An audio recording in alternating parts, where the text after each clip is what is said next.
আপনি 10 মিনিট কোনো মাতালের সাথে সঙ্গ দেন, আপনার কাছে মনে হইব আপনার জীবনে কোনো টেনশনই নাই। 9 মিনিট আপনি কোনো সাধু বা দানশীল ব্যক্তির সঙ্গ দেন, আপনার কাছে মনে হইব আপনার পৃথিবীর সবকিছু দান করে দেওয়া উচিত। 8 মিনিট আপনি কোনো নেতা বা টিকটকারের সঙ্গ দেন, আপনার কাছে মনে হইব আপনি জীবনের সবচেয়ে বড় ভুল করছেন পড়াশোনা কইরা। শুধুমাত্র 7 মিনিট আপনি কোনো লাইফ ইন্স্যুরেন্স কোম্পানির লোকের সাথে বসেন, আপনার কাছে মনে হইব আপনার মইরা যাওয়াটাই সবচেয়ে বেটার অপশন। 6 মিনিট আপনি কোনো ব্যবসায়ীর সাথে বসেন, আপনার কাছে মনে হইব আপনি জীবনে যা কামাই করছেন এগুলো আসলে কিছুই না। 4 মিনিট আপনি আপনার কোনো পছন্দের ভালো শিক্ষকের সাথে বসেন, আপনার কাছে মনে হইব ইস, আমি যদি আবার স্টুডেন্ট হইতে পারতাম।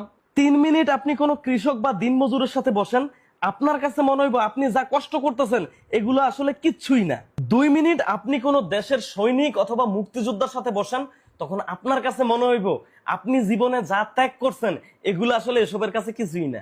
আর 1 মিনিট আপনি আপনার একজন ভালো বন্ধুর সাথে বসেন, আপনার কাছে আপনার জীবনটারে তখন জান্নাত মনে হইব।